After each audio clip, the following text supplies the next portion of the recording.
Hi guys, ரொம்ப நாள் கழிச்சு ஒரு வீடியோவில் பார்க்குறோம். ஸோ ஹெல்த் இஷ்யூவால் என்னால் மேக் பண்ண முடியல. ஸோ இதுக்கப்புறம் நம்ம கண்டிப்பாக நான் வந்து எஜுகேஷன் வீடியோ நிறைய மேக் பண்ணுறேன். ஸோ நான் இந்த வீடியோ எல்லாருக்கும் ஷேர் பண்ணுங்கள்.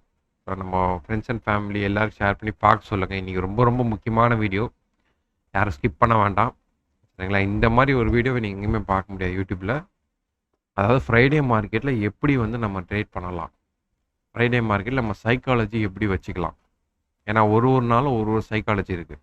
மண்டே ஒரு சைக்காலஜி அப்ளை பண்ணோம், டியூஸ்டே ஒரு சைக்காலஜி. அதே மாதிரி இந்த 5 நாளும் பார்த்தீங்கன்னா நீங்கள் ஒரு சைக்காலஜியில் அப்ரோச் பண்ண மார்க்கெட்டை. அப்போ தான் சக்ஸஸ்ங்கிறத பண்ண முடியும், ப்ராஃபிட்டுங்கிறத பண்ண முடியும். சரிங்களா? ஃப்ரைடே சைக்காலஜி ரொம்ப ரொம்ப இம்பார்ட்டன்ட். ஏன்னா நான் எப்பவுமே சொல்லிடுறது தான், ஃப்ரைடே ப்ராஃபிட்டுங்கிறது ரொம்ப ரொம்ப ரொம்ப இம்பார்ட்டன்ட். சரிங்களா? இந்த ப்ராஃபிட்டை எப்படி எப்படிலாம் நமக்கு தக்க வைக்கலாம், எப்படி எப்படிலாம் நீங்கள் ட்ரேட் பிளான் பண்ணிக்கலாம் அப்படிங்கிறத இந்த வீடியோவில் நான் சொல்ல போகிறேன். யாரும் ஸ்கிப் பண்ணாமல் பாருங்கள். அதான் ஃப்ரைடே வந்து பார்த்தீங்கன்னா எப்பவுமே நான் பல டைம் சொல்லியிருக்கேன், 9:30 வரைக்கும் மார்க்கெட்டை பார்க்காதீங்க. 9:30க்கு மேலே பாருங்கள். ஃபஸ்ட்டு 15 மினிட் மார்க்கெட்டை விட்டுருங்க, பேசாமல் விட்டுருங்க, எதுவும் பண்ணாது. இந்த 15 மினிட்ல தான் மெஜாரிட்டி ஆஃப் பேர் வந்து லாஸ் ஆகுது. ஏன்னா இந்த 15 மினிட்ல வந்து மார்க்கெட் வந்து அன்செட்டில்டாக இருக்கும்.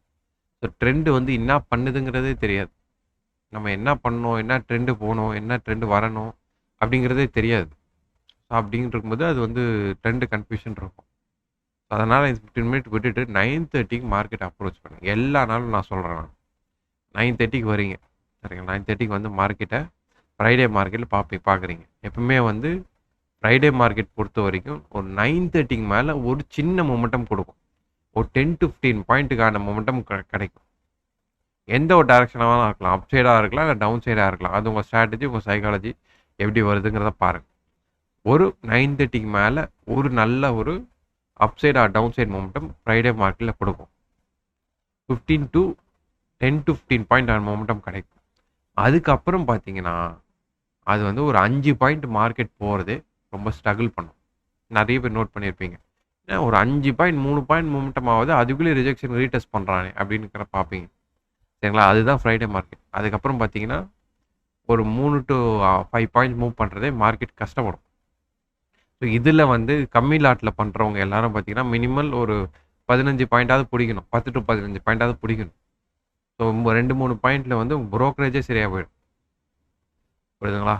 ஸோ அப்படி இருக்கிறவங்க கொஞ்சம் ஸ்ட்ரகிள். ஸோ அதனால் மார்னிங் வந்து 9:30க்கு மேலே ஒரு மொமெண்டம் கொடுக்கும். அதை கேப்சர் பண்ண முடியல அப்படின்னா ஆஃப்டர்நூன் ஒரு 2 மணிக்கு மேலே ஒரு மொமெண்டம் கொடுக்கும். புரியுதுங்களா? 2 மணிக்கு மேலே இந்த ஃப்ரைடே மார்க்கெட்டில் எப்பவுமே வந்து 2 விதமான ட்ரேடிங் பண்ணுவாங்க. அதாவது பியூர் செல்லர்ஸ் டே. புரியுதுங்களா? பெரிய பெரிய இன்ஸ்டியூஷன், பெரிய பெரிய தலைங்க எல்லாமே அடுத்த வாரத்துக்கான எட்ஜிங் எல்லாம் இன்றைக்கே கிரியேட் பண்ண ஆரம்பிச்சிருவாங்க. ஃப்ரைடே அன்னைக்கு கிரியேட் பண்ணி வச்சுருவாங்க. புரியுதுங்களா? அடுத்த வாரம் மார்க்கெட் வந்து ஒரு 300 பாயிண்ட், 400 பாயிண்ட், ஒரு 500 பாயிண்ட் போகுது அப்படின்னா அதுக்கான சேஃப்டிக்கான எட்ஜிங்கை வந்து இப்போயே அவங்க கிரியேட் பண்ணி ரெடி பண்ணி வச்சுருவாங்க. அதனால தான் அந்த 2-3 பாயிண்ட் மொமெண்டம் நடக்குது. புரியுதுங்களா? நீ இந்த ஏஜிங்கை போடுறியா, நான் இந்த ஏஜிங் வலையை கிரியேட் பண்ணுறேன், இந்த வலையை கிரியேட் பண்ணேன் அப்படிங்கிற அந்த ஃபைட்டு வந்து நடக்கும். ஸோ அதனால் ப்ரீமியம் வந்து எகுறாது. ஸோ ஐவி வந்து குறைஞ்சிரும். புரியுதுங்களா? இன்னொரு விஷயங்கள் ட்ரேடர்ஸ் இருப்பாங்க. அதாவது ஃப்ரைடே வந்து நாளைக்கு சாட்டர்டே சண்டே லீவு, ஏதோ ஒரு பெரிய நியூஸ் வந்து மண்டே வந்து ஒரு 200-300 பாயிண்ட் இல்லை 500 பாயிண்ட் வந்து மார்க்கெட் விழுந்துடும், இல்லை இன்க்ரீஸ் ஆகிடும் அப்படிங்கிற அந்த பெட்டு கட்டுறவங்க இருப்பாங்க. அவங்க வந்து பார்த்திங்கன்னா மெஜாரிட்டி ஆஃப் வந்து 2 மணிக்கு மேலே பார்ப்பாங்க மார்க்கெட்டை. புரியுதுங்களா? அப்போ வந்து ஒரு ஸ்லைட் மொமெண்டம் கிடைக்கும். ஒரு 15 to 20 பாயிண்ட்ஸ் இல்லை 10 to 15 பாயிண்ட்ஸ்க்கான மொமெண்டம் கிடைக்கும். ஸோ 2 ஆப்பர்ச்சுனிட்டி தான் உங்களுக்கு நல்ல ஒரு ஃப்ரைடே மார்க்கெட்டில் எப்பவுமே கிடைக்கும். ஒரு மாதத்துக்கு 4 ஃப்ரைடே இருக்குன்னா ஒரு ஃப்ரைடே வந்து ட்ரெண்டிங்காக இருக்கும். அதாவது வந்து இப்போ வந்து தேர்ஸ்டே வந்து ட்ரெண்டிங்காக இல்லை அப்படின்னா, இல்லை தேர்ஸ்டே எக்ஸ்பைரி அப்போ நல்ல மொமெண்டமே இல்லை அப்படின்னா ஃப்ரைடே நல்ல மொமெண்டம் கிடைக்கும். எப்பவுமே வந்து ஒரு 4 ஃப்ரைடேயில் ஒரு ஃப்ரைடே ட்ரெண்டிங்காக இருக்கும். மிச்சம் 3 ஃப்ரைடேலையும் பார்த்தீங்கன்னா இந்த மாதிரி செல்லர்ஸ் அந்த எட்ஜிங்கை கிரியேட் பண்ணி உங்கள் வந்து ப்ரீமியத்தை இன்க்ரீஸ் ஆக விட மாட்டாங்க. ஸோ 9:30க்கு மேலே ஒரு மொமெண்டம் கிடைக்கும், அதை ஸ்கேல் பண்ணிக்கோங்க. அதுக்கு மேலே 2 மணிக்கு மேலே ஒரு மொமெண்டம் கிடைக்கும், அதை ஸ்கேல் பண்ணிக்கோங்க. இன்பிட்வீனில் ட்ரேட் பண்ணாதீங்க. இப்போ நீங்கள் பார்க்கலாம், இவ்வளோ பெருசாக வந்து விழுந்திருக்கு மார்க்கெட் பார்க்கலாம், ஆனால் ப்ரீமியம் வந்து இன்க்ரீஸே கிடையாது. புரியுதுங்களா? ப்ரீமியம் ஒரு சின்ன ஒரு 3 பாயிண்ட் இன்க்ரீஸ் ஆகும். ஒரு சின்ன ரீடெஸ்ட் குடுக்கும். சின்ன இன்க்ரீஸ் குடுக்கும். இப்படிங்கிற பண்ற பட்சத்திலே உங்க ட்ரெய்லிங் ஸ்டாப் லாஸ் ஹிட் ஆயிடும். புரியுதுங்களா? ஸோ பிரீமியம் டீகே ஆயிடும். ஸோ அதனால உங்களுக்கு ஸ்டாப் லாஸ் ஹிட் ஆவறதுக்கு கூட நெறைய ஒரு சான்சஸ் இருக்கு. புரியுதுங்களா? இத பொறுத்து பிளான் பண்ணிக்கோங்க. மார்னிங்கே உங்க ட்ரேட முடிச்சிடுங்க. ஃப்ரைடே பொறுத்தவரைக்கும் ஒரு 10க்குள்ளலாம் உங்க ட்ரேட முடிச்சுட்டு கம்முன்னு மார்க்கெட்ட கைய எடுத்து கும்பிட்டு விட்டுருங்க. அதுக்கு மேல நீங்க என்னதான் பண்ணாலும் லாஸ் தான் வரும்.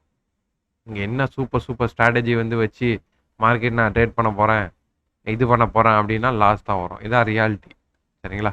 இத புடிச்சிருந்தா லைக், சப்ஸ்கிரைப் பண்ணுங்க. நம்ம இதுக்கப்புறம் நெறைய எஜுகேஷன் வீடியோ நான் ஒன் பை போஸ்ட் பண்ண ட்ரை பண்றேன். அதுவும் இல்லாம நம்மளோட நெறைய ட்ரேடிங் வீடியோஸ் கூட இருக்குது. ஸோ அது கூட நான் டைம் இருந்ததுன்னா அதிலேயே போஸ்ட் பண்றேன். சரிங்களா? எல்லாருக்கும் ஷேர் பண்ணி விடுங்க இந்த வீடியோவை.